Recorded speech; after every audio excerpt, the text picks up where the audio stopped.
All righty. I feel like I'm ready to get going. Brilliance, how are you doing today? I'm good. I'm here. I'm ready. Let's get it going. We got a special guest in the house. Well, first of all, good evening, everybody. This is my name's Isaiah. And I And, immediately went to mute. Sorry. And my name is Brilliance. Hello, and everybody. yeah, we want to welcome all of you guys to, I guess, episode 3 of Education Powered's Power Hour. This Thursday, we are joined by Principal Rahh. We are super excited that Principal Rahh has joined us today. And for really, I think what's going to be an incredible conversation around revolutionary schools. We are back live this evening, and we are excited to see all of you who are going to be plugging in now, and those of you who will be plugging in. For those of you who are already tuned in, let us know where you're from. Share with us kind of your, share with us your name, where you're located, and kind of why you're plugging in this evening. A couple of just housekeeping things before we jump into our conversation with Principal Rahh. If you did not know, this event is hosted by Education Powered, a social enterprise that generates culturally responsive solutions and resources to energize educators, empower students, and to eradicate educational inequity. Education Powered provides resources and training to teachers and administrators that promotes culturally responsive teaching practices, specifically in the areas of culture management, authentic engagement, and social justice. We are in a virtual space this evening, but it's still super important to us that you all are engaged during our chat this evening. So feel free to chat in an amen or facts if you feel led to. You're also free to ask questions. As well as you ask questions, our team will send us some of these questions that we can also ask Principal Rahh. Like I said, a member of Education Powered's team will be monitoring, and we'll make sure that we get your questions asked. Now that we got that out of the way, I want to just quickly, and it's kind of hard to narrow down Principal Rahh's resume, but Principal Rahh he's a principal, a speaker, and a best-selling author who has dedicated his time and his action to developing a blueprint for revolutionary educational experiences. Brilliance, we need revolutionary change. Revolutionary. Do you hear me? I mean, and so I think that, having someone who is specializing in revolutionary change. Principal Rahh is a proud Compton, California native and a leading voice in restorative practices. Brilliance, we need restorative practices. We need restorative practices, okay? And a humanistic approach to learning. Principal Rahh founded the University Pathways Public Service Academy, which exists to provide students with the opportunity to concurrently earn a high school diploma and an associated arts degree while receiving an education that will empower them and enable them to become agents of change by focusing on high expectations and individual academic success with families and community stakeholders in order to foster respect and responsibility in the community. Somebody say amen. Amen. Somebody say amen. Somebody got to say amen. The U is now considered a model school for building a restorative community just 2 years into its establishment. And its principal, Rahh, is nationally known for his creation of a unique house system named after culturally relevant and revolutionary voices. Principal Rahh has been servicing the students and families of Watts for over 10 years and is the true definition of innovation and revolution in education. Brilliance, we need innovation. We need innovation, and we need revolution, and we need them where? In education. Right. He has partnered with the Los Angeles Clippers for a new basketball court, Think Watts for a music program, Planet Fitness for a new weight room. Brilliance, I need Planet Fitness. You think that we'll ask him after. Go ahead. We'll talk to him. Okay, maybe he can hook us up. The FBI for an academy. Brilliance, I don't need the FBI. I don't need the FBI. Cross me out of that one. And a law firm for a youth law society. These are just a few of the unique experiences he has brought to his school community, from helping to engineer the Boys to Gentlemen program that services 1,000 students in Watts, to establishing a relationship with the Los Angeles Clippers, to developing a new outdoor sports facility, a gymnasium, and garden for the community. and taking students to visit historically Black colleges and universities. Brilliant. Students need to go visit historically Black colleges and universities. Specifically, historically Black colleges and universities across the nation. It is an imperative. All right. And Principal Rahh has shown that being a revolutionary truly starts by working with the community to show radical love. We need radical love, Brilliance. We need radical love. We need radical love. And support to students and their dreams. So without further ado, I want to introduce our very special guest this evening. Everyone, please give us a virtual round of applause for Principal Rahh. Principal Rahh, we are happy that you're here with us today. Yay. Oh, absolutely. I think you need to change your view to gallery.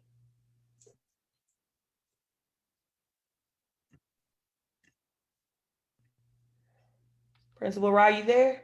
Yeah, can you hear me? Yeah. All right, cool. Well, thank you. Thank y'all for having me. Thank you. Welcome. Absolutely. Welcome. So I really appreciate just having this opportunity to just break bread with you guys. Absolutely. And I didn't even know how, that is a resume. And we're proud. I know personally, I've been keeping up with you for a long time. And so it's almost like talking to someone. I know I am actually studying to be a principal right now. And so to see someone like you who's making, an impact, not only in your school community, but showing that the school can be a center, right? A meeting place, a place of love for the entire community. And so we're just super happy that you're here. And I think Brilliance is going to get us started.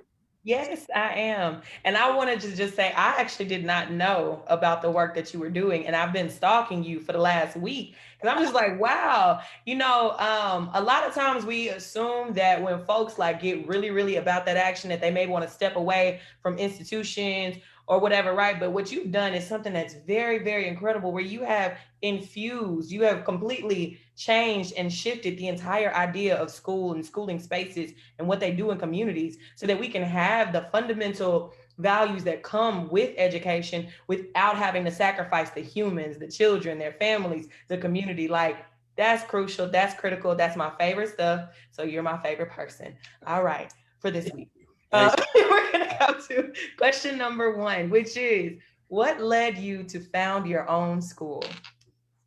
I always say this, I never, people will see me now and just can't believe that I'm a principal, because I was that kid that didn't see the relevance in school. I thought I was going to be a rapper. I thought I was going to be a football player. Those was the opportunities or the pathways that stereotypical for Black men coming from where I come from, was our way to change our circumstances. But I always pay homage to the book, The Alchemist. So I read The Alchemist, and if you know about the Alchemist and the story of Santiago, it's a journey of finding your hidden treasure, your purpose in life. And I knew at a young age, I always had inspiration, I always inspired people, always motivated people, always wanted them to better their best. So when I lost my scholarship, I had a scholarship to Tuskegee University, played football. I lost my scholarship. They sent me back here to Compton, and I went to school. And I just wanted a job. But I wanted to build a school. As I got my job, I became a teacher assistant, then became a substitute teacher, a teacher.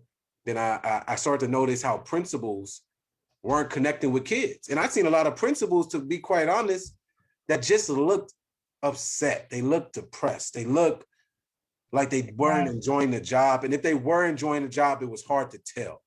I seen a lot of principals that just, your name is Mrs. Martinez or Mr. Martinez, but I didn't know who you were. You know what I mean? It was something missing. So that's what inspired me to be like, I want to be a principal, because I started to see, I was that teacher that, the kids that was on campus, the most challenging kids, they would call me to be like, hey, can you work with them? Could you try to see what you can do with them? Not the principal. And I just realized, and I was like, man, I think I could do that better than you. Right. And Come on. I aspired to say, you know what, I want to be the leader of an institution. I promised myself that I will always be a teacher, so I still teach a class. And I just wanted to build a school that I wish I had, because we're around the same. So, you get English, you get math, you get history, you get all that in isolation, but it didn't bring me relevance. You know, it didn't bring me connection to what am I going to do learning quadratic equations. I didn't know why I was learning quadratic equations. You know, I didn't learn that. And I wanted to bring something that connects education to purpose. You know what I'm saying? And, you know, just expose young people. So that's what made me build a music program. I know y'all talked about the FBI program, but I felt it was important, right? You know, just speaking about that, if you read the book The Spook That Sat by the Door, or if you've seen the movie Spook That Sat by the Door, sometimes you got to understand how the structures work so you can beat them at their own game. And you know, so I felt like it was important to understand we all work within the system, but our young people need to understand why is it the way it is. And if you ever had the opportunity to have a career in that, you know the game that's being played, so you can actually work the game and not let the game work you. Right. So, you know, those are just some context in an elevator speech on why I wanted to be, you know, a principal and a founder, because building something is something that's special, especially being Black. It's special because they need to see it. You know, I didn't see people that walk, talk, and act like me be educational leaders. You know, so I didn't think that was possible. I didn't see people that came from where I came from or come from and still, you know, can connect or that doesn't suppress themselves. You know what I mean? So I wanted to make sure that was at the forefront, because we all know that W.E.B. Du Bois, that double consciousness, this notion of you know, working within the system in the eyes of others is powerful. But you can lose yourself, and I never wanted to lose myself, and I never want my young people to lose themselves. Yeah, I love that. So, I mean, Principal Rahh, like, I mean, you definitely could have said, I want to be a principal, and you could have walked into one of the traditional ISD districts, right, in California, but you chose specifically, and you kind of talked about this, but I want to kind of dig a little bit more into it. You chose specifically to say, I'm not even going to be a part of kind of that system. I'm going to start from the ground up. What do you feel like was missing that almost like required you to say, I can't even really exist in the system. I have to build my own school. Like, what is it that said, you know what I'm saying? Well, I'm gonna keep it 1,000 with you. So I never thought that I'd be a founder the way I became a founder, right? So I'm gonna give you context. So my school is in the second largest district. So my school is still, I founded the school. I'm one of only 2 principals that have founded a school within the district, right? And what that means is that when I was an assistant principal, our district said, we want to open up these schools, and they were accepting people who wrote visions of a school. So then I put my name in the hat to write a vision of a school I wish I had. And then we had negotiations around funding. But if I was going to be a founder or if I was going to be a principal, my mindset was the same. It was, I need to revolutionize the educational experience. So for any aspiring leader, if you're building or turning around, there are some principles that are universal practices that need to be at the forefront of your vision. And that it has to be mission driven. It has to connect with students, but you have to prioritize innovation. You have to prioritize, you know, we call it at our school the spaghetti strategy. We're throwing spaghetti at the wall and seeing what sticks so we can nail it, so we can scale it. So the founding aspect within districts, within charter networks, within independent schools, there are differences with how things work. So my organization, although we founded this school, my organization is also in the building blocks of founding and being a founder of a fully self-sufficient school, which is an independent school, right? Because to also answer your question, my school currently that I founded within the district is doing great, right? We have a 100% graduation rate. Students love being there. However, there's still levels to it, right? There's still a lot of red tape. There's still restrictions. So my mission has grown, and my understanding has grown to fully get to a community school and to fully get to an ecosystem because a ecosystem which works as a form of a school is different than a school working in a form of trying to produce high quality results.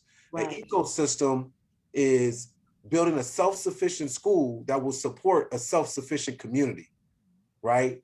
Which understands like macroeconomics and capital and all those different things. A great school is usually in urban environments are grooming the talent so we can get them out of the community. Right. So fundamentally different. So my school is doing really great as a school, but it's not creating an ecosystem, which are some layers to some ideas that my organization is doing for a self-sufficient school. So hopefully that answers your question. Yeah, that is amazing. That answered it perfectly. And I can't help but just I want to just point out that it is likely, and it's just my assumption, it's likely a lot has a lot to do with the fact that you are working from and in a community that belongs to you. Yeah. Right. When we talk about representation, it's not only just important for students to see representation of themselves in educators or in leaders, it's important for educators and leaders and whoever is going to be in a position of power to see themselves, to see their family members and the people who they are supporting, because the way that you support is just different. So when we talk about having school leaders of color, when we talk about having folks come into communities, it is the reason that we focus so much on saying like you can develop the most change and you can make the most difference and you are the most responsible with your actions in a community that belongs to you, because it is true. You are operating from a spirit of love. You are operating from a sense of love and ownership. Like you said, it's not just about the school as its own separate ecosystem. It's about the way that it entangles with the entire ecosystem that's already present. And I just want to thank you for saying that the way that you did, because a lot of times what will happen is you bring in folks into a schooling space who consider themselves experts in knowledge that they have learned from books and whatnot, but their expertise is not relative to the community and the culture that they're working in. And those two things can fight against each other. And children, students are the people who are most affected by that. So I just appreciate you highlighting all of that. Yeah. And I mean, if I could say this, it's important, like, it's important for us to know representation is valuable. Yes. Right. However, consciousness is priceless. Mm-hmm. Right. Because the system will have somebody represent you to oppress you and to suppress you. Yep. So it's fundamental for my young people and aspiring leaders across the nation understand that you don't want to be the representation and also the person that's doing the assassination. Yep. You know what I mean? So I think it's critical that we really build conscious leaders that are culturally competent, while also knowing what the counter narratives are, so they can fundamentally protect, which I call protective knowledge. Yeah. It's kind of like when you know, like even sometimes like I'll talk to my students and to them, you know, their idea of success is leaving your community. Yeah. Get out of here. You know, even sometimes their parents tell them like, you know, get your education and get out of here. And I think with kind of what you said earlier, like with the macroeconomics, they also take their wealth with them. Right? You know, when you look at how long money stays in our community, like part of the reason is because, you know, we don't have, you know, we have not invested enough in those institutions that actually create, you know, whether it is a hospital, whether it's a school, whether it's a daycare, right? Whether it's, you know, our own form of community policing or whatever it is, and those institutions are not existing. And so I feel like, you know, even for myself, like, you know, I mean, I grew up in Houston, and for me, like growing up, I think with the way that society was kind of communicating to me, it's like, you got to get out of here. You got to go somewhere else, and you got to, you know, bring your talents with you. And I think that's a major mindset shift that I'm going to begin to keep in mind when I'm talking to my students on how they view success, because I think that we really do have it warped, and it's kind of creating that consciousness even in ourselves. That's really great. Yeah, and what you said, like I was the same way. I grew up with, okay, work hard so you can get out. Right. Work hard so you could live the life you want to live outside of the parameters of Compton, right? It's like Figure out what you want to do and make that your escape route. You know, and it takes learning and understanding and knowing, you know, how the system works. And really, that doesn't improve education, because education and society, the intersectionality between education, society, and economic development is so important. So that notion of, man, listen, don't move, improve. Right. Buy back the block. Yep. Like, right, like understand the fundamentals of how the system works. Understand colonialism so you can understand capitalism. Right. And when these factors are in place, then we can start seeing some of the racial equity start to close, because now we are a self-sufficient community. Like my experiences growing up in Compton is a lot different than somebody's growing up in Houston, or is a different than somebody's growing up in Baltimore, right? Because it's just different. However, you know, the systems and the experience of many others, we do have some universal experiences, right? And I just think, like, you know, I want to teach my young people, it's all right, yes, you can go out, you can go and leave. If that's your escape route, cool. But what should be fundamentally inside of you is finding your purpose and having an obligation to pay it forward to others. And you should be connected and conscious enough to connect with policy, legislation, and those type of things. So that's our goal and what we're trying to do, at least. I love it. I have like 5 different questions I want to ask you right now. I'm trying to go by the script, but you just dropping stuff that I've been taking notes. I'm like, I want to ask this, but I'm gonna focus. So I'm gonna ask you this question specifically because now I want to talk about implementation.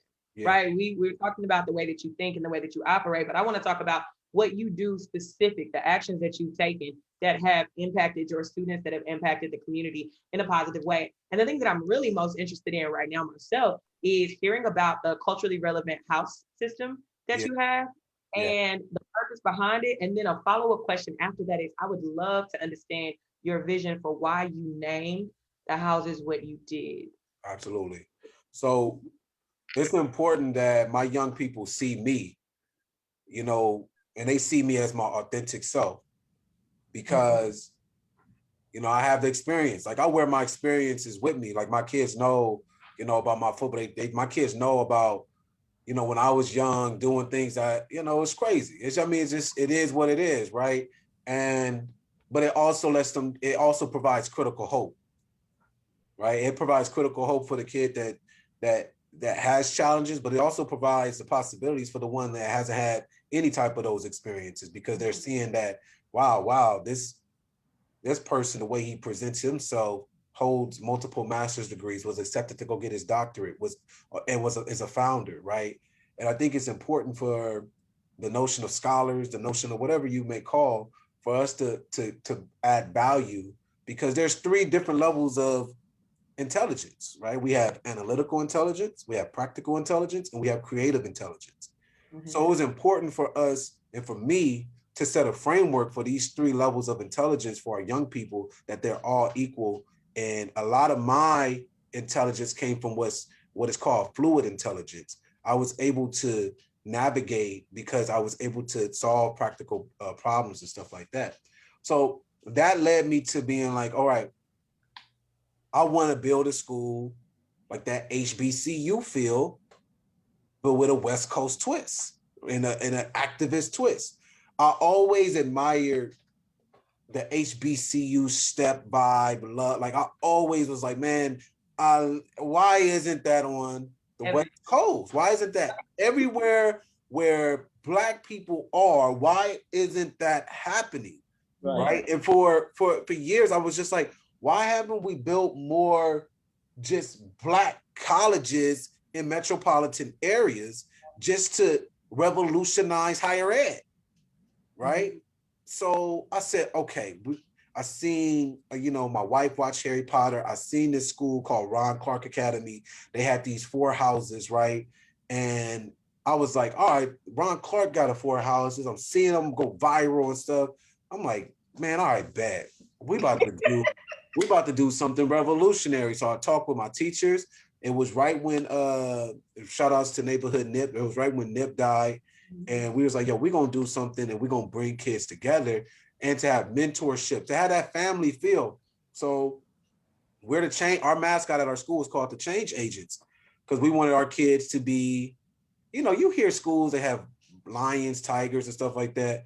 We wanted our kids to be called the Change Agents because the psyche works on you. If I call you that and if you tell that to yourself so many times, you actually may believe it and go out there and change some stuff in the world. So we called them the Change Agents. So we said we got to make it, activist driven. So we sat down and I said, listen, one non-negotiable for me is Nipsey Hussle is the house of motivation. Yes. So a lot of my students was like, all right, cool, bet. We got Nipsey Hussle. Then we started to play around, and then some kids was like, all right, let's do the House of Chance. And we was like, all right, we don't know if some kids was like Chance the Rapper. We was like, all right, I don't know. Then some kids was like, well, they just started throwing out different names. And then we leaning on having the, Nipsey Hussle, because in our community on the West Coast, a lot of kids just was like, yo, this dude represented motivation. He represented the marathon, just the marathon concept, right? And that's one of my things. I want to bring his ideology to education.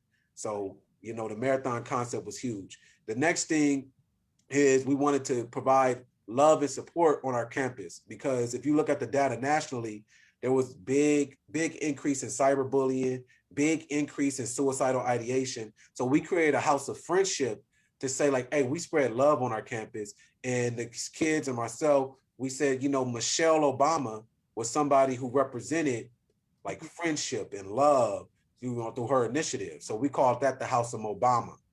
Then, we wanted our students to be able to stand for something so they won't fall for anything. And during that time, Colin Kaepernick was still in the limelight. So we said, you know what, we're going to have House of Kaepernick, which is the House of Courage, right? So we wanted our students to have courage. And then we wanted our students to advocate for themselves, to speak up and speak out. So we called it the House of Advocacy, but the person that represents them, if you like her or not, Alexandria Ocasio-Cortez was somebody that represents advocacy. And that's just a nod. So we came up with those 4 houses. We gave them different colors, and then it's 9th, 10th, 11th, and 12th in each house. And we gamify education. I mean, we got a 7-foot trophy where we call it the baddest house. Whoever's the baddest house at the end of the year, they win a trophy, they win bragging rights. And it gets real. It gets crazy. So that's the reason why we came up with the culturally relevant house system.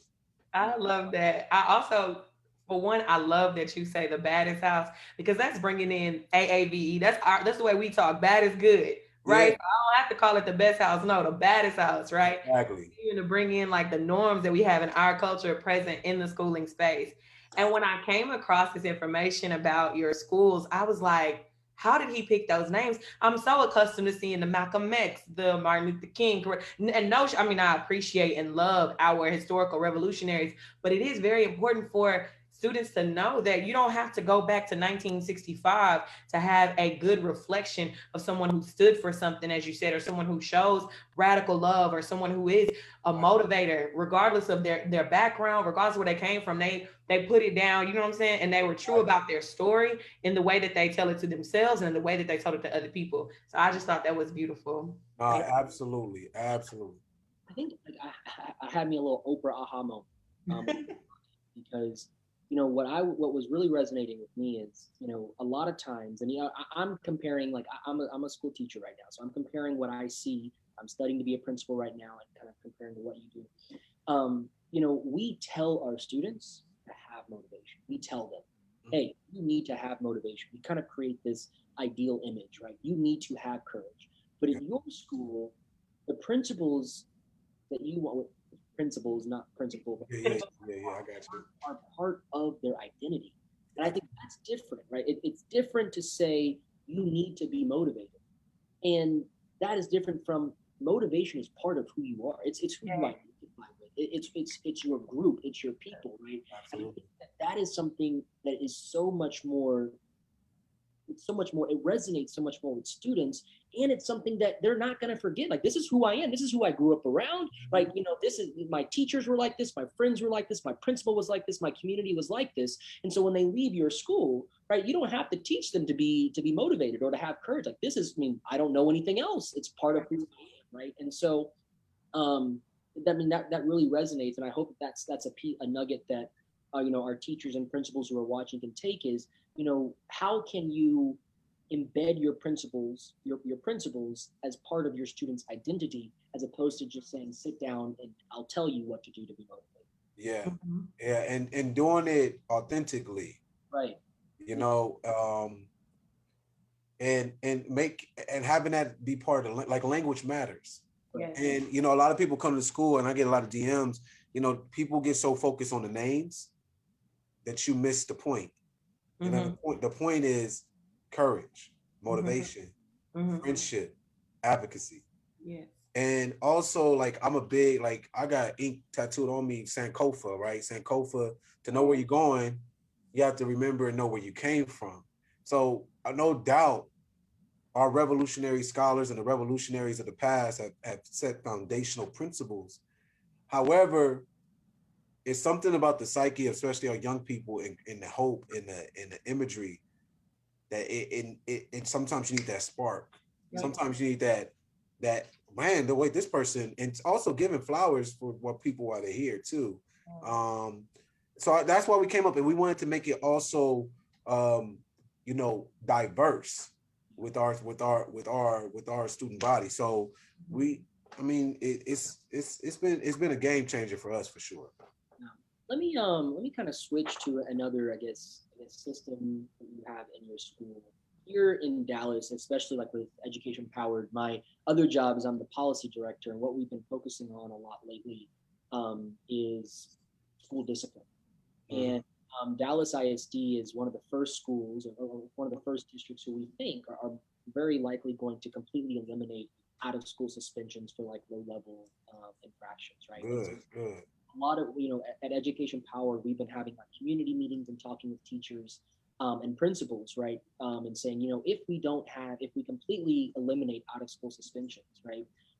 What type of practices, what type of restorative practices does a truly equitable system look like? Like in Dallas, just looking at Dallas, Black students are about 20% of our population, but they make up over 50% of our out-of-school suspensions. Just the past year, all of the Black students who were suspended, and this is during coronavirus, this was past, all of them were Black males.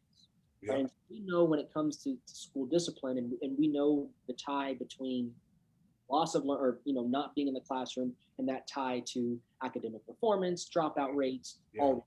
So how do you approach discipline in your school in a way that's equitable? And do you even call it discipline? Just how? No doubt. I do this. Not only in my school, so I consult with districts across the nation, supporting their policies and supporting their implementation of restorative practices. Okay. So what you highlight, right, is like the standard, unfortunately, across the nation. Specifically, even out here in California, even if you unpack the data, if you look at the suspension rate, I work with districts where they have 5% Black students, and they're covering 70% of the suspensions. Within the Black students who are being suspended, over 80% are Black males, right? So I think it's important to understand, especially when you think of restorative practices, and anybody who's thinking about implementing restorative practices, the mindset has to be, before you can restore something, you have to build something. Yes. All right. Like, many times people implement restorative justice, but they don't even build a community. They implement restorative justice as a program, or they use restorative justice as something to react to a problem. Then you're not doing restorative practices. Because fundamentally, restorative practices, if you want to start with it, I always ask these critical questions with districts and schools that I consult with, is number one, how are you prioritizing redistribution of access and resources? Yeah. First, because we have to center equity. Second, for you to start getting in this work of restorative practices, you must be trauma informed. Mm-hmm. So you must understand the historical, transgenerational, and current traumas that exist within your school community and your school demographic.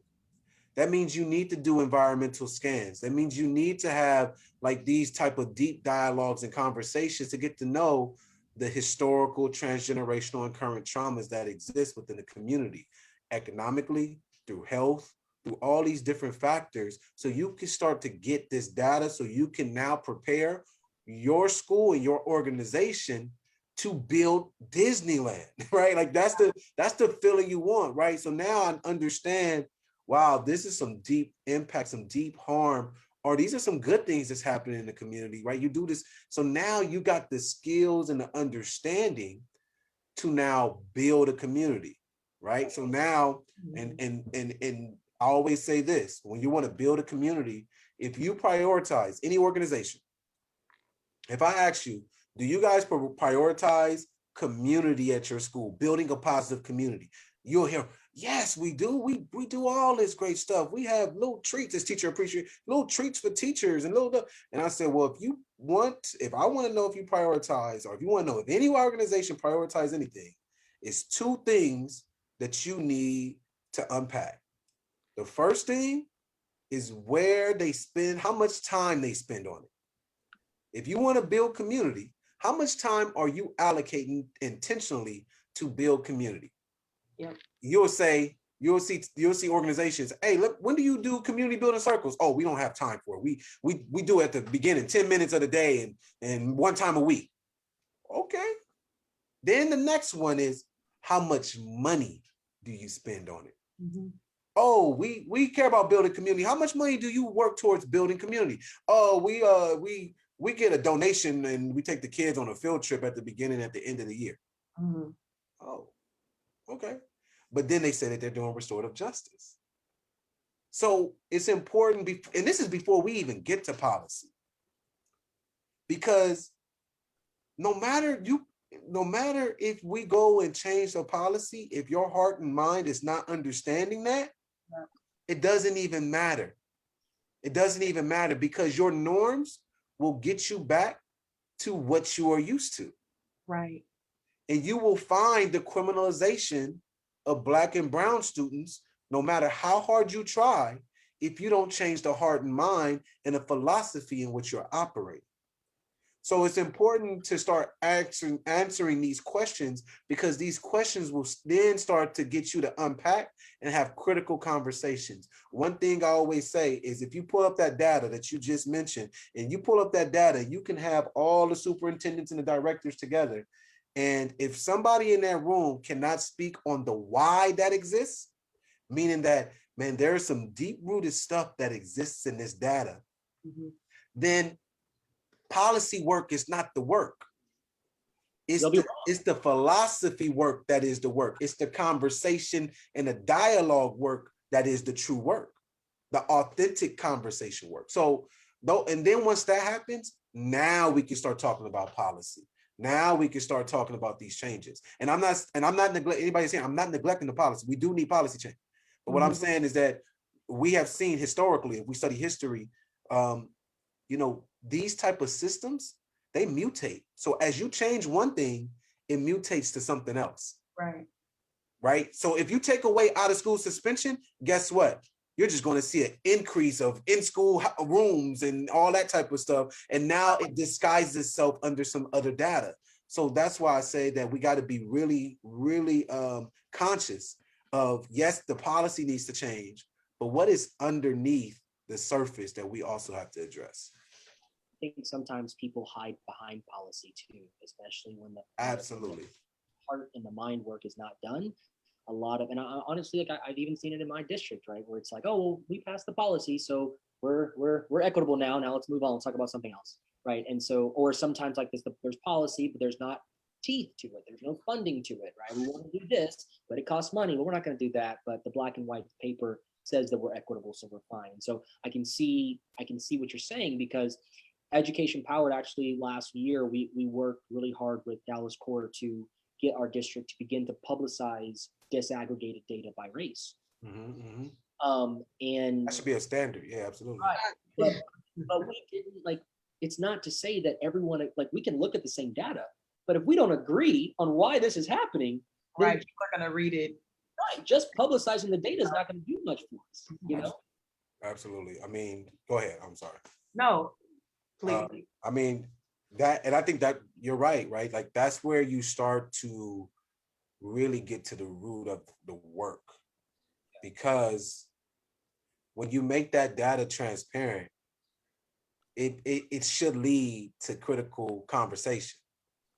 When you then have critical conversation, it needs to lead to critical action.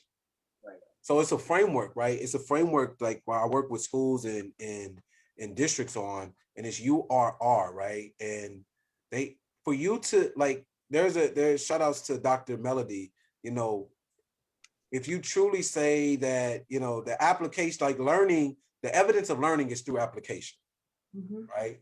So if you understand restorative practices, if you deeply understand it, that means you should be able to recognize the need of it. Yeah. And if you recognize the need of it, then you need to respond by actually implementing it.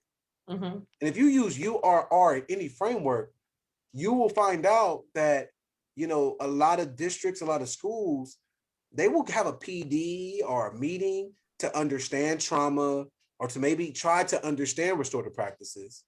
But then, and understanding is like deepening the knowledge. But then they try to recognize, and that's coming up with possible solutions. So then you got to ask yourself, ask the district, okay, if we understand this data, what are we doing to come up with possible solutions to address the data? Right. That's usually where we stop. Right. So right there. So you haven't even got to actually responding to it. Right. Most districts and schools, they will say that they understand trauma, and they may even come up here and there to recognize trauma, but they fail to respond to trauma. Right. And it's important that that respond aspect usually fails when it comes to the critical conversations and getting to the root of equity. Right. Yeah, that definitely, there's that. There was also something that you said that I want to just bring back around one time, and then I'm gonna ask you a different question. But when you said about how you can find out whether or not a school is prioritizing community by the attention that they pay to and the commitment that they have to community time, I just immediately can hear teachers in my head saying about like all the reasons why they don't have the time or the capacity or the resources to do it, because they have to meet these standards, they got to meet these expectations.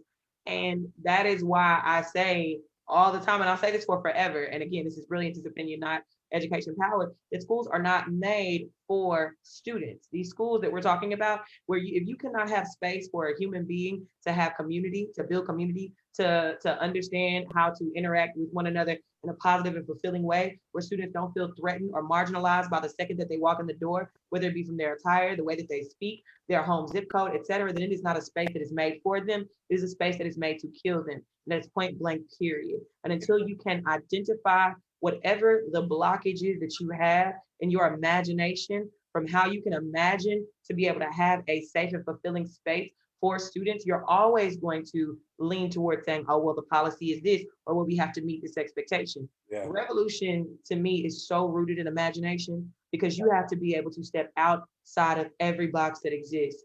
Absolutely. Imagine something new, and imagine something that is, you like you said it, a Disneyland, right? Yeah. I want this community, I want this school, I want this student to experience Disneyland. I don't want them to have to go all the way to some other state to get it. I want them to get it here at home. Absolutely. I want them to always feel like they're in the most wonderful place, because they are the most wonderful people. But you really got to be willing and ready to expose yourself to understanding what your personal limitations are.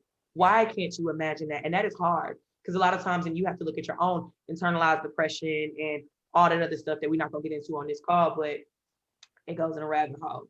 I just did that. Bobby want to say stuff. No doubt, because if you truly want to be revolutionary or be a revolutionary educator, you must be fearless.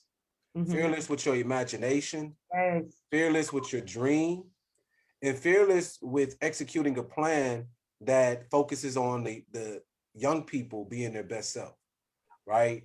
And when you have this notion of being a fearless leader and a visionary leader, then you're able to go from working the system to changing the system. Yeah. You know what I mean? And I think it's important because we got to understand fundamentally our schools and our society is truly individualistic. Right? Like, and then many of our students coming from where I come from, you know, it's a race. It's a race who can get the most resources the quickest, who can get the relationship the quickest, so who can get out and get to that one spot that saved at UCLA for us, that one or two spots that save at that university for us to get us out of, you know, the barrel, right? It's not communal. And we are naturally communal people. Yep. We are naturally village people. We are naturally, if I'm there, I'm trying to bring my cousin, my auntie, my friend, so we can be there too. Like J. Cole said, it ain't no fun being in first class if my homies ain't with me. Right? It's important. So, you know, like Maslow's hierarchy of needs is around self-actualization. But it's a level above that should be community actualization. Come on. Right? In the Nguzo Saba principle, we even talk about self-determination, which is valuable, but community determination is priceless, you know? So when we talk about collective determination and we talk about how we can work together collaboratively, where everybody can win, right? I think that's where you start seeing the amazing things happen, because now you can have 100% graduation rate. Now you can have people feel connected. So I think if we focus more on that, you know, on a macro level, we will see a lot of changes in education. And that's what, you know, my organization, our team, and that's what we've been really focused on. I love that. And speaking of your team, okay, so two things. One, to the people that are watching, this man been dropping gems and I've been writing them down. If you wrote one down, drop it in the comment so the people later on can be able to see it and keep their notes too. That's number one. Now to you though, now that we're getting close to the hour, we want to kick it to talking about your team, and especially as this is Teacher Appreciation Week. Absolutely. What are some ways that you are showing love, or your school is showing love to your teachers, that is helping to continue to build that community of culture and love? But also, like, we know teaching is, I'll never do it again. So, like, how y'all really keeping people in that hard work? Yeah, I'm trying to stay, but damn. You know, it's rough. It's rough, right? And I think I like to compare principalship, and I know it's to like, I've been married for 8 years, right? And if you're in a relationship, you know, some people, some men out there, they would treat their girlfriend or something like that just on their birthday. They get them some on their birthday. They get them some on Valentine's Day, the holidays, and then throughout the year treat them like, well, it's whatever, right? I want to be able to treat and have a relationship with my teachers that is 180 days, 365, just like with my wife, just like with the relationships of people I love, right? I don't want to be, shout outs to the, like, yeah, you can do all that, but it's something about being performative that is unauthentic for teachers, that doesn't build a culture. So yes, you can have all this great cookie stuff and all that stuff, but if after that, it goes back to being a poverty of culture at your school, then it's just a performative action. But to answer you, so I try to make sure that my teachers feel love from day one to the last day of school, and even throughout the summer, through making sure that, hey, yo, go home, get up out of here. We ain't having no meeting today. Y'all use what y'all want to use the time for. Hey, we got, bang, here's all the different self-care things. If you need to know what you need to do for self-care, this is what you can do. I want you to go do it. That's your homework, right? Go do that, right? Get up out of here. Like, do those different things. Like, those are some key things that happen throughout the year. Making sure you go and take a what we call magic session. A magic session is like, yo, take a day, go out, get out of here. What is Y'all this? hiring? Oh, Like, no, it's a Tomorrow. well, because I mean, listen, to me, it's not rocket science, right? If a teacher is in front of young people, so it's what I call a micro unit of change. If I pour love into my teachers, then my philosophy and they will pour love into the young people. come on. So if they need to take a day so they can be better, take a day. Yeah, pour out of an empty cup. You know, if you need to go, yeah, you can't, you know, so go hike, go get your mind right. Yeah. Because obviously you here, you won't eat, go. I cover you, like, because you don't look well. You know what I mean? So we got to stop normalizing, like just pushing through till you can't push no more. Like you don't get no award for that. You know what I mean?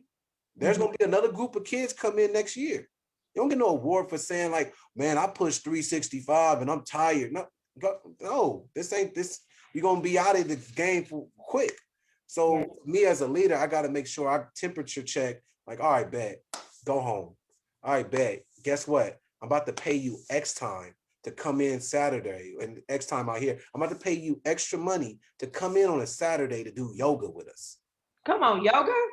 So that's the stuff. And this ain't no teacher that's what you need to do, because it's team building, but it's also like my return on this investment is you love kids. Yes, yes. You love them like they're your own, right?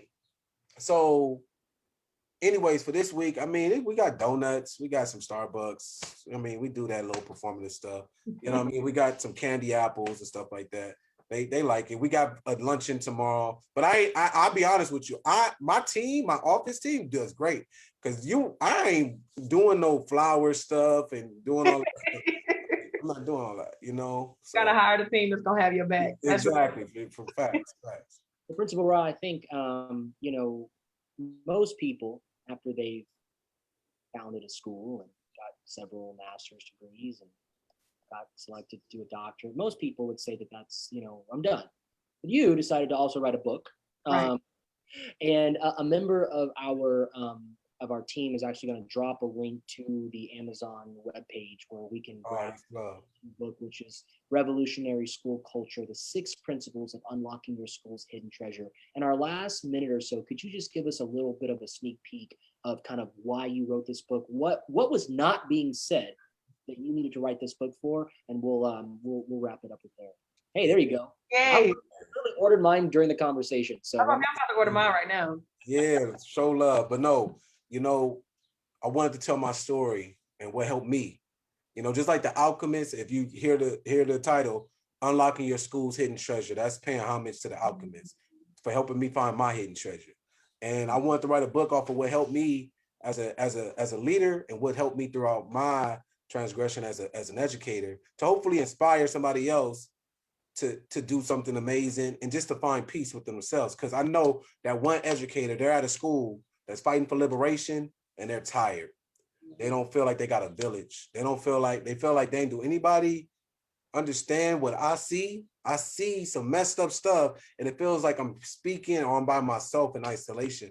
So I want to write a book that some people can connect with, but also use it as a framework that can revolutionize wherever they are at when it comes to young people, so they can find their hidden treasure as well. So that's pretty much it. It highlights 6 principles, but it also builds on the last chapter on how you could truly try to make a self-sufficient school.